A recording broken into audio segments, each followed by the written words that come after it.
j'espère que vous êtes en forme parce que purée là on part pour une vidéo mes enfants, mais une vidéo, j'ai l'impression que j'en ai pour 10 000 siècles. On se retrouve pour un update lecture. Le dernier remonte à pas si longtemps que ça, mais j'ai lu beaucoup depuis et on en a pour un moment quand même.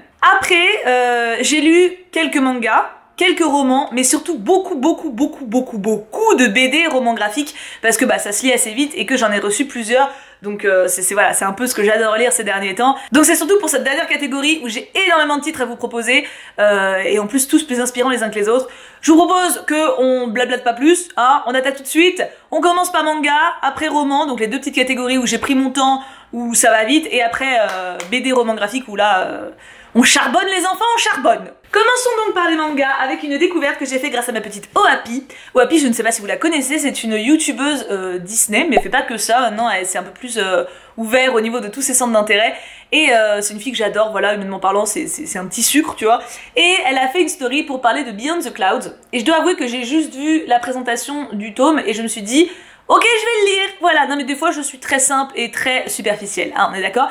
Je me suis donc acheté le tome 1, le tome 2 et le tome 3 à la Fnac d'un coup comme ça, chose que je fais très rarement et j'ai adoré, j'ai over adoré. Donc c'est des éditions Kizuna, voilà, et c'est super sympa, c'est très mignon, c'est l'histoire d'un petit garçon qui rencontre une petite fille qui a des ailes, voilà, et qui va essayer de l'aider à retrouver son peuple, à retrouver sa famille, à retrouver voilà, d'où elle vient, quoi.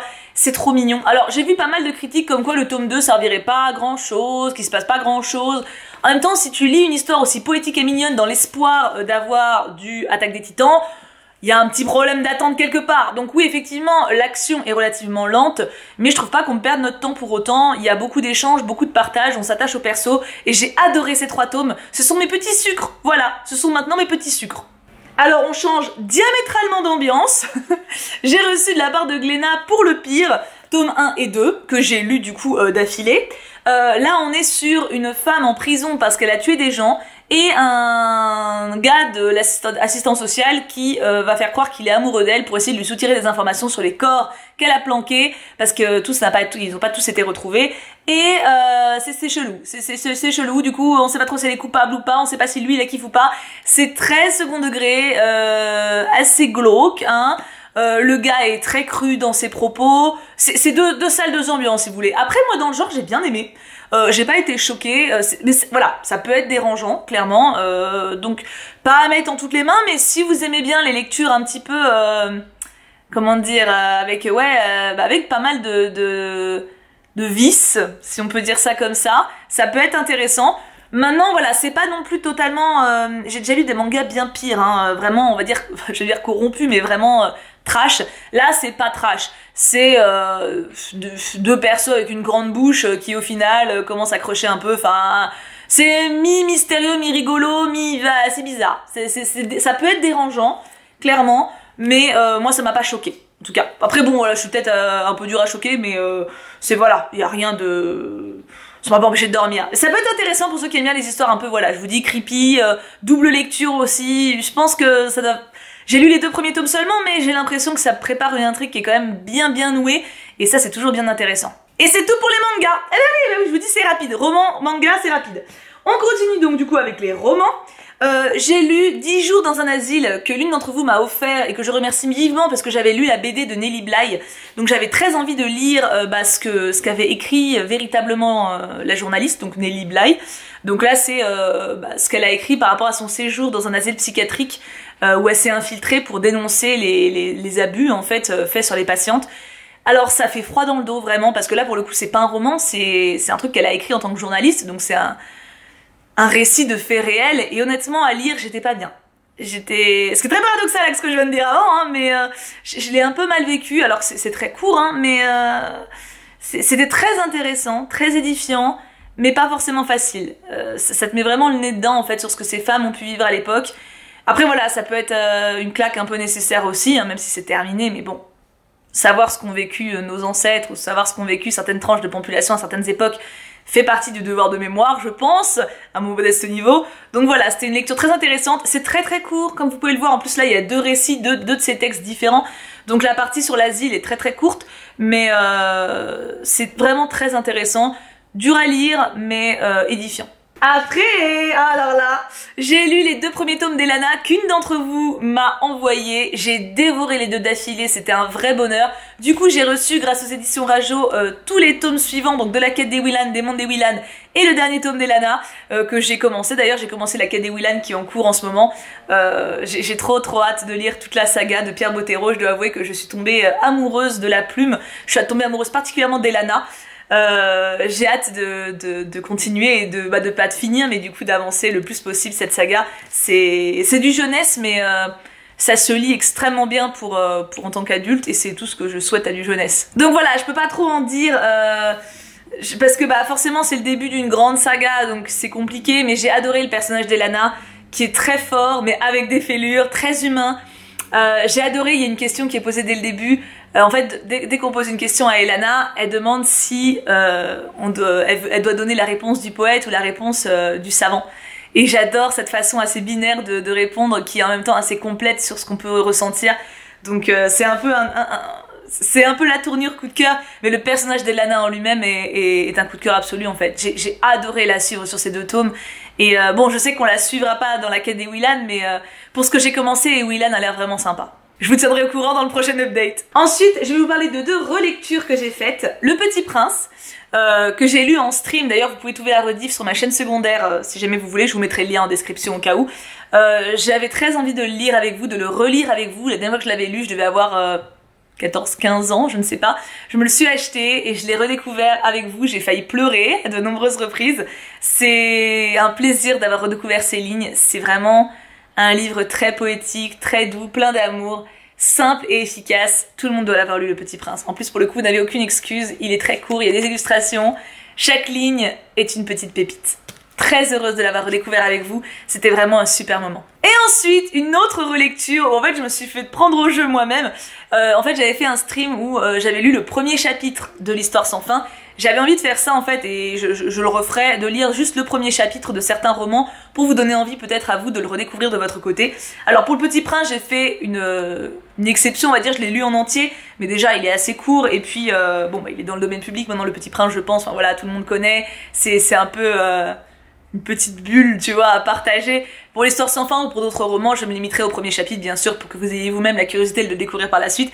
Donc j'ai lu le premier chapitre en stream et j'ai eu trop envie de le relire de mon côté. Et quel plaisir, quelle plume, quelle foisonnance de références. J'avais oublié ça, les énumérations qui sont sans fin, des créatures, des descriptions. C'est vraiment un livre que tu te prends dans la tronche, qui est plein de feel good, plein d'amour aussi, plein de bonnes valeurs. Et d'une plume extrêmement riche, une vraie merveille, l'Histoire sans fin. Pareil, c'est du jeunesse, mais peut-être limite trop dense pour du jeunesse, et qui peut faire un très bel écho à l'adulte que vous pouvez être. Et j'ai fini pour les romans. Tu vois, je t'avais dit. Alors maintenant, on attaque les BD et romans graphiques. Et alors là, mes enfants, attachez vos ceintures. Là, on s'envole, je sais pas où est-ce qu'on va atterrir.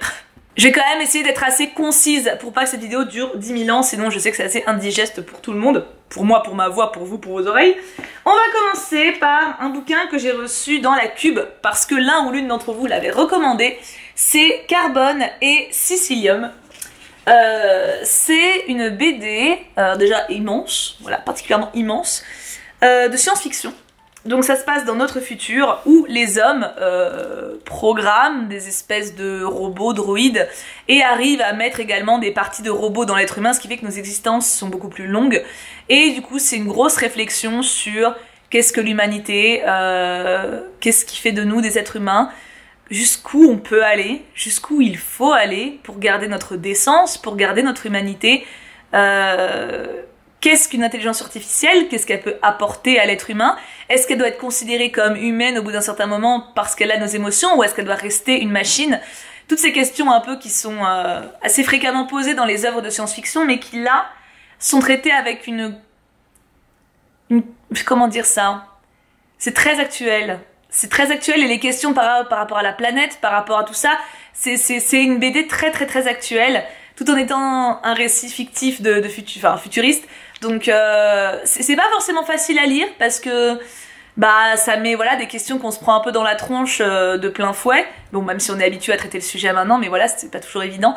Mais je le conseille, vraiment, c'était une très belle lecture qui m'a adorée de ouf. Bon, moi, le côté scientifique me botte moins. Moi, je suis plus dans le côté, justement, ressenti. Mais dans les deux cas, je pense que ça peut plaire, en fait. Si vous êtes dans le ressenti ou si vous êtes dans les faits bruts, dans la curiosité scientifique de qu'est-ce que peut être notre avenir, etc., je pense que dans les deux cas, c'est une BD qui peut vous convenir et vous intéresser. Je savais pas qu'elle était rangée après. Alors les BD et romans graphiques sont pas du tout rangés dans l'ordre de lecture. Hein. Donc il y a du très récent, du très vieux. Et en fait, juste en dessous, il y a Phobos. Je l'ai fini avant-hier, je crois. Donc alors que Carbone et Sicilium, c'était genre il y a 1 mois et demi. Alors Phobos, on est dans le futur, mais bon, il y a moins le côté scientifique avéré. Ah, c'est plus c'était les réalités dans l'espace en fait. Hein, voilà. Phobos, j'avais lu le roman, j'avais lu le premier tome, j'avais attaqué le second que j'ai rage quit, il me semble. Parce que bon, oh les gars casse-couilles, ça suffit à un moment.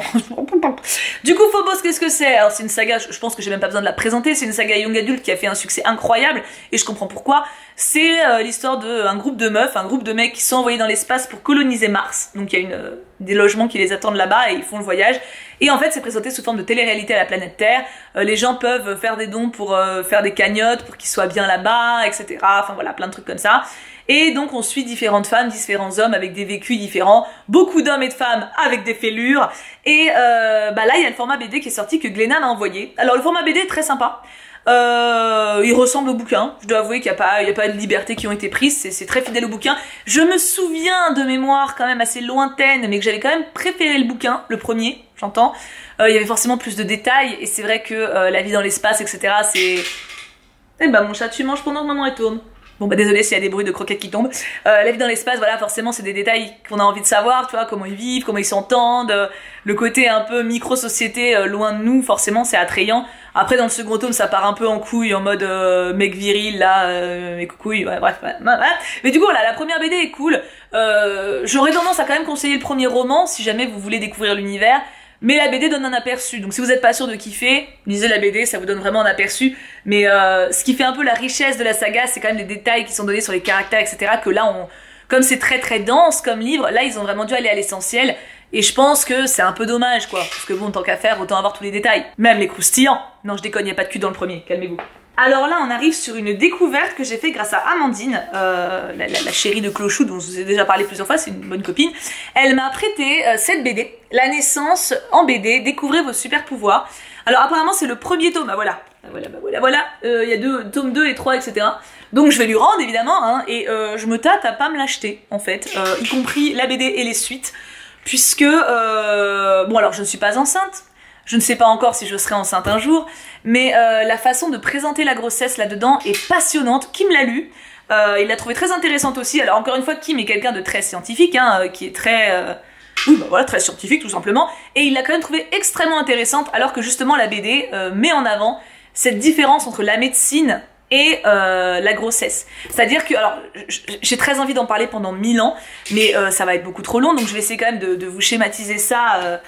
de manière assez concise, mais il y a quand même des infos qui sont super importantes que j'ai envie de vous verbaliser. Bref, en gros la BD met en opposition la façon qu'on a d'accoucher maintenant et la nature. C'est-à-dire que la BD n'est pas du tout en train de dire à aucun moment que la médecine c'est quelque chose de négatif et qu'il faut la renier ou qu'il faut s'en méfier, etc. Pas du tout. L'autrice est la première à dire s'il y a un problème de santé, il faut absolument se faire prendre en charge, l'hôpital est nécessaire pour ça, etc.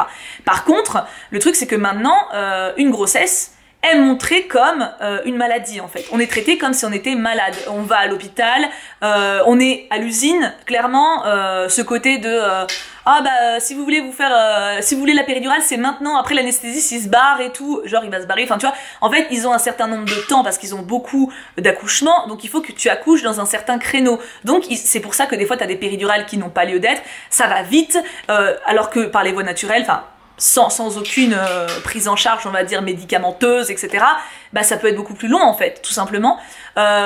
L'autrice met également en avant le fait que les accouchements sont pas forcément douloureux, c'est quelque chose qui est mis en avant. Et pourquoi c'est douloureux? Beaucoup parce que bah justement il y a tout ce qui est chimique qui est qui est mis dans notre corps, alors que de base on peut se démerder sans.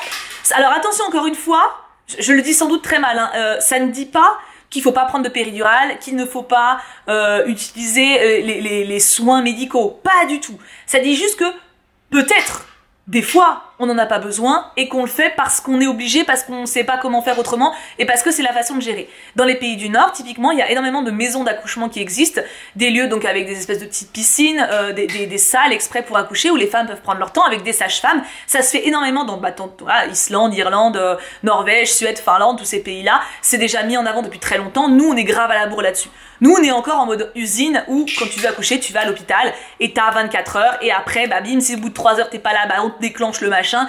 Voilà, c'est encore très machin, ce qui fait que ça peut traumatiser beaucoup de mamans. Beaucoup de grossesses sont très difficiles et ça pourrait être évité pour beaucoup de cas. Et je trouve que c'est extrêmement intéressant, tout simplement d'avoir un retour d'une maman, parce qu'elle est maman elle-même, elle a accouché 2 fois, qui te dédiabolise l'accouchement. Parce que c'est vrai que moi personnellement j'avais cette image, l'accouchement ça me fait peur, je l'ai déjà dit d'ailleurs je crois en stream ou en live, que moi je demanderais directement une péridurale parce que je veux pas avoir mal, etc. J'avais cette idée là, hein. Franchement en lisant ça, je me suis dit bah on verra en fait, on verra.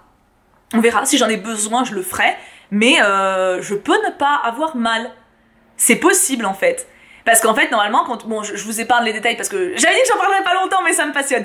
En fait, normalement, quand tu accouches, t'as différentes hormones qui se diffusent à différents moments. Et l'hôpital, justement, te coupe un peu ça parce que bah t'es stressé, les médecins te pressent, etc. Donc tu peux pas diffuser tes hormones classiques comme si t'étais dans ta bulle tranquille, quoi. Et du coup, bah t'as des femmes qui accouchent sans avoir mal. T'as des femmes qui accouchent et qui ont l'impression de ressentir un orgasme à l'accouchement.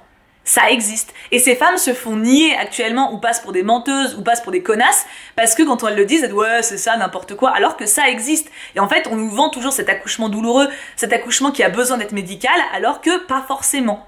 Ce qui ne veut pas dire qu'il faut pas avoir un médecin dans le coin s'il y a une complication, mais de base on sait le faire. De base un accouchement n'est pas une maladie. Quand tu es enceinte tu n'es pas malade. Et je trouve que cette nuance là, il faut le lire parce que moi je vous le dis mal, mais vraiment je dois vraiment mal le dire, mais vraiment ça m'a fait un putain de déclic en mode j'ai plus peur d'être enceinte. Je dois avouer que j'avais peur, enfin je me disais bon bah voilà il faut que je sois enceinte, il faut en passer par là pour avoir un bébé biologique, j'entends bon bah ok mais vraiment j'ai pas envie, j'ai peur, ça me plaît pas, et bah ça m'a donné envie de vivre cette expérience. Donc vraiment voilà, alors que vous vouliez un bébé ou que vous n'en vouliez pas, je pense que pour vous ouvrir un petit peu tout simplement l'esprit ou les connaissances par rapport à ça, par rapport aux femmes enceintes autour de vous aussi, c'est une lecture, pour moi c'est un must-have. Je vous avais parlé il y a pas très longtemps d'une autre BD qui elle parlait de la difficulté d'avoir un bébé si justement on n'y arrive pas, si on est infertile, de tout ce qui est possible, de tous les traitements qui existent, etc. qui sont très lourds. Je trouve que c'est 2 BD super passionnantes. C'est bien, j'avais dit que je ferais court. On continue dans les BD difficiles et passionnantes en même temps. Allez, oh bah allez. Grand silence de Glénat qui m'ont envoyé il y a très peu de temps, je l'ai lu dès que je l'ai reçu. Alors on va être clair, ça parle d'inceste, ça parle de pédophilie. Voilà. Mais ça en parle avec... Comment dire ça? Je vais pas dire avec pudeur. Avec finesse. Avec pudeur, avec respect pour les victimes. C'est une BD, je pense, qui peut être lue par les plus jeunes.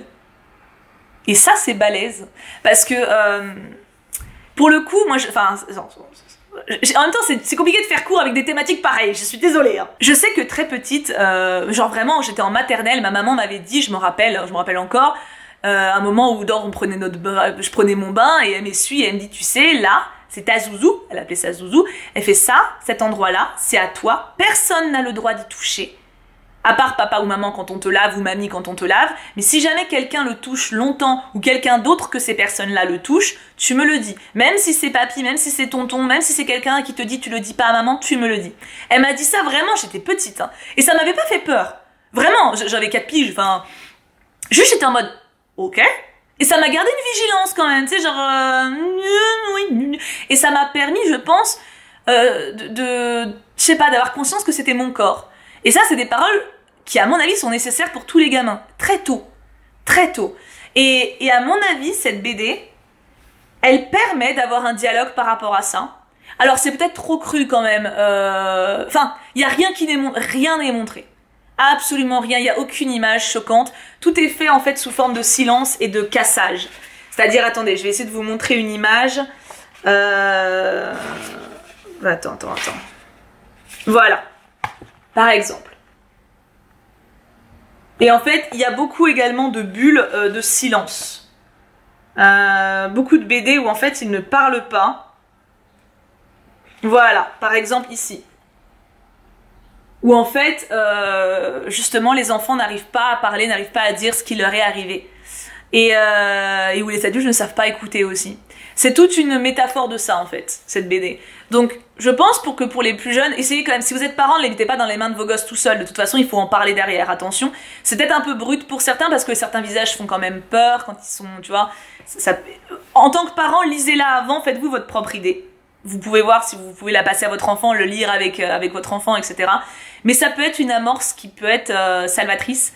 Et après, je pense que même pour les plus grands, c'est une BD qui est déjà très belle, très juste, enfin très belle dans le sens esthétique, comme je vous ai montré quelques images à l'instant, mais c'est recherché. On sent vraiment que la personne qui l'a écrite y a mis du cœur, y a mis ses tripes.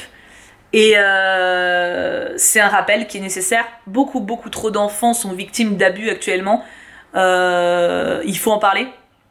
Il faut en parler, il faut pas taire une chose pareille. Les chiffres sont scandaleux. Je crois que c'est un enfant sur 10 qui a été touché pendant son enfance, ou incestueux ou pas, hein. Ça peut être la famille, ça peut être ailleurs, mais les chiffres sont sidérants. C'est incroyable. Et il faut qu'on arrête ça, et pour arrêter ça, il faut en parler. Donc cette BD, c'est un très bon vecteur pour communiquer là-dessus. Il faut protéger les gamins. Si vous avez été victime de ça, parlez-en. Restez pas dans le silence. Restez pas dans le silence. C'est pas vous qui devez avoir honte. C'est pas vous qui devez avoir honte, c'est pas vous qui devez avoir peur. Parlez-en. Et même, en fait, le fait d'en parler aux enfants est nécessaire aussi parce que pour certains enfants, c'est un jeu. Genre, tu sais, quand t'es gamin, tu joues au docteur, tu fais des trucs comme ça.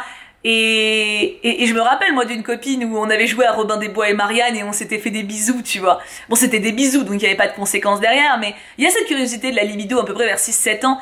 Et même certains gamins, des fois, en préadolescence, vraiment très jeunes, qui maîtrisent pas forcément leur corps. D'où l'importance de vraiment leur expliquer qu'il faut respecter le corps des autres. Ça, c'est ton corps, personne n'a le droit d'y toucher, toi, tu n'as pas le droit de toucher quelqu'un d'autre s'il ne te dit pas oui. C'est des nuances, en fait, qu'il faut absolument expliquer aux enfants. Ils sont pas trop jeunes pour entendre ça. Vous n'êtes pas obligé de parler de sexualité. Parlez juste de corps. C'est ton corps, il t'appartient. Le corps de l'autre lui appartient. Tu ne touches pas s'il ne veut pas. C'est des choses qui doivent être mises en place très tôt parce que des fois, certains jeux peuvent déraper que les enfants eux-mêmes ne contrôlent pas et qui peuvent eux-mêmes les hanter plus tard. Certains enfants ont dû faire des actions pas ouf, tu vois, et ils s'en rendaient pas compte. Et en grandissant, on se dit merde, mais en fait, je lui ai fait mal ou merde, je l'ai touché, enfin, je l'ai abusé alors que je voulais pas, je voulais jouer. Enfin, mettez les mots. N'ayez pas peur de parler à vos enfants des choses. Sans parler de sexe, encore une fois, vous n'avez pas besoin de parler de détails, de pénétration ou de choses. Parlez de zones du corps, mais l'appropriation de son corps, c'est important. Il faut que votre enfant soit protégé et qu'il puisse protéger les autres. Cette BD, elle permet de le faire. Donc, un énorme bravo à Sandrine Révèle et Théa Rogeman pour leur courage, parce que putain, il faut des tripes pour écrire sur un sujet pareil, et pour leur talent, parce que c'est très bien fait.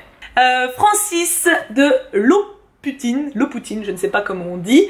Alors, c'est un livre que je me suis acheté, un roman graphique que je me suis acheté il y a un moment. Je l'ai lu tout de suite. Il n'y a pas beaucoup de texte en même temps. C'est d'une beauté. Les dessins me font rêver. Je vais essayer de vous mettre des visuels en capture. Bah voilà, tiens, cette double page-là. Voilà, kiffe bien. Ah mais c'est absolument magnifique. Voilà, toute la BD, c'est une œuvre d'art. L'histoire est assez simple.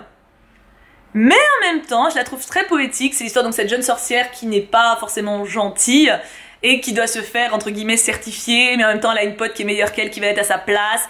C'est un peu le choix entre le bien et le mal. Et le choix de la bichette est assez surprenant. Alors, c'est pas une BD qu'il faut prendre en mode vous allez avoir énormément de texte, ça va pas vous occuper longtemps en termes de lecture. Par contre, c'est un beau moment de poésie, je trouve, et qui fait quand même réfléchir. J'ai été surprise de la fin, on dirait un style de vidéo, tu sais.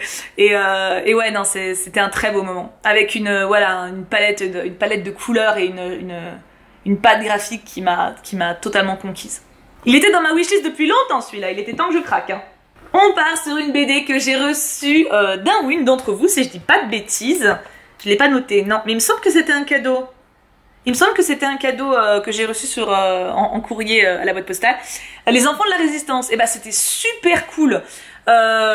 C'est très très bien dosé entre une BD ludique et donc amusante et l'histoire avec un grand H d'une période pas forcément évidente à raconter. Alors c'est clairement une BD jeunesse et vous pouvez tout à fait la faire lire à des enfants jeunes. Ça peut être un peu bon, j'allais dire comme l'autre, mais quand même pas. Ça peut être un moyen d'aborder le sujet de la Seconde Guerre de manière, encore une fois, ludique. Ça peut être pas mal d'être là pour répondre aux questions des enfants qui peuvent la découvrir, qui ne vont pas forcément tout comprendre. Donc c'est une très très bonne première amorce, je trouve. Et en tant qu'adulte, c'est sympa à lire, vraiment. Les persos sont cool. Et ça fait un petit rappel historique aussi qui fait jamais de mal. Alors il me reste 3 BD assez durs là. Par quoi je commence? Joe la pirate. Allez. Alors c'est basé sur une histoire vraie. Et c'est la scénariste de Peau d'Homme et c'est également la scénariste de cette histoire-là que j'avais lue et beaucoup aimé. Donc forcément, j'ai été plus que contente de pouvoir le découvrir. C'est Glenna qui me l'a envoyé. Alors, je dois avouer que je l'ai un peu moins aimé que les 2 précédents. Peau d'Homme, pour moi, c'est une référence. Il est incroyable. Peau d'Homme, lisez-le si vous l'avez pas encore lu. Et le livre de Monsieur Désiré derrière, je l'avais trouvé bien sympa aussi, même si c'est assez particulier. Celui-ci, il est quand même bien perché.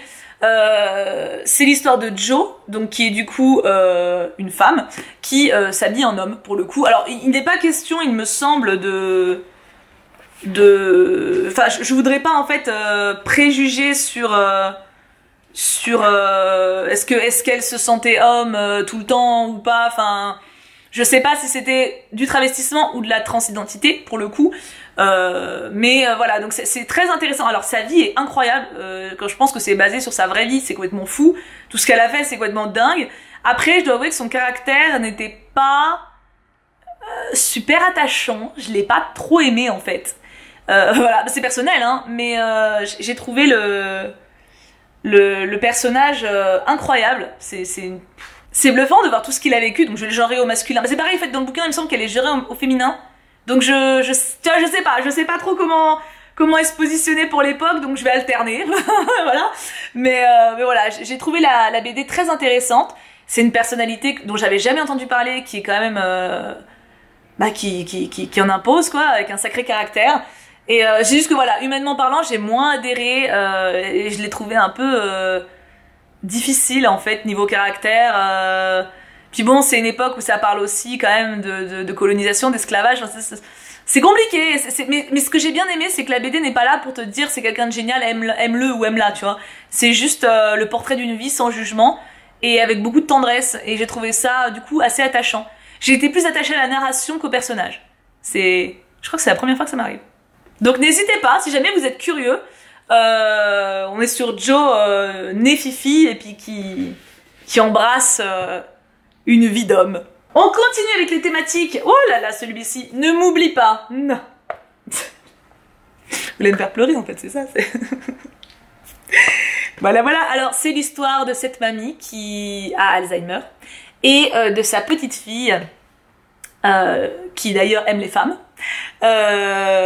C'est pas un détail puisque c'est abordé dans l'histoire hein, mais j'ai trouvé ça touchant en plus tu vois dans la relation etc et donc c'est l'histoire en fait entre cette petite fille et sa grand-mère, cette grand-mère qui est dans une maison de retraite et cette petite fille qui l'emmène faire une dernière balade on va dire pour essayer de lui faire vivre quelque chose. C'est génial parce que la gamine, la jeune femme est terrifiée tout du long. C'est pas du tout une héroïne qui casse les codes, etc. C'est juste une femme qui suit son impulsion et qui a peur de faire une connerie. C'est pas du tout... je sais pas, c'est très humain. Je pense que c'est le plus humain possible. Et c'est très beau. C'est vraiment très très très beau. C'est un bel hommage à la vieillesse, un bel hommage à une vie menée de A à Z avec beaucoup de courage. À la relation petits-enfants, grands-parents, au temps qui passe, à la mémoire, à ce qui reste des personnes qui nous ont quittés. C'est très très beau. C'est vraiment très très beau. Et enfin, dernière BD. Je vous ai dit, j'ai pas déconné, il y avait beaucoup de BD. Hein. Lettres des animaux à ceux qui les prennent pour des bêtes de Rigano, Brémo et Alain Bougrain-Dubourg. Je crois que c'est à partir du livre justement d'Alain Bougrain-Dubourg. Waouh. Alors je crois que c'est le premier que j'ai lu d'ailleurs, je vous le montre en dernier, c'est rigolo, enfin rigolo, on s'en fout. C'est dur hein, c'est dur et en même temps c'est très bien fait. C'est super bien dosé. On parlait de sujets difficiles traités avec une certaine légèreté, on est en plein dedans. En gros vous avez plein d'histoires différentes sur plein d'animaux différents. Par exemple voilà le tigre, et bim vous avez la vie du tigre. Et en fait c'est comme si le tigre nous écrivait pour nous demander de l'aide. Et c'est pareil pour tout. Du coup, en fait, voilà, les dessins sont mignons. Il y a des, voilà, les animaux souris, vous voyez, il y a des mimiques, il y a plein de choses et en fait ça passe très très bien l'information. Vraiment. Alors pour le coup, j'étais déjà au courant de quasi tout ce qui était noté dedans parce que c'est une cause qui me tient à cœur. Mais un rappel ne fait jamais de mal. Vraiment. Et je dois avouer que ça m'a donné envie de m'investir encore plus. Je sais pas encore comment exactement, mais ça m'a donné au moins cette envie de me pencher davantage sur la question. C'est déjà pas dégueulasse. C'est une BD informativement très intéressante, distrayante aussi, mais quand même dure à encaisser parce que bah ça ne nous épargne pas la souffrance des animaux, ça ne nous épargne pas la finalité de l'information, mais traité de manière, je vous dis, douce. C'est pas fait pour agresser le lecteur. C'est plutôt fait pour lui tendre la main en mode aide-moi s'il te plaît. Viens avec moi s'il te plaît. Et j'adore cette façon de penser, j'adore cette façon de réfléchir. Je ne supporte pas de manière générale les personnes qui veulent joindre les gens à leur cause en passant par la colère ou par la haine. Je trouve que c'est vraiment pas le bon moyen. Et là, cette BD pour moi, c'est exactement comme ça que je vois les choses. C'est en informant et en communiquant avec humanité, je pense, qu'on arrivera à faire avancer tout ce beau monde, toute cette planète dans le bon sens. Et voilà, j'ai fini. Je suis... Oh, ça va, 30 minutes. Ah, mais vous dire, j'ai parlé vite, hein. J'ai plus de gorge.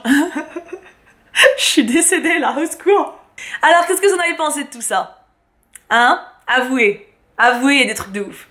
Avouez, il y a des trucs de ouf. Franchement, je suis trop fière. Je vous fais plein de bisous, mes enfants. On se retrouve très vite. J'ai hâte de voir vos commentaires sur les livres ou les BD que vous avez préférés. Et je vous aime très fort. Plein de bisous.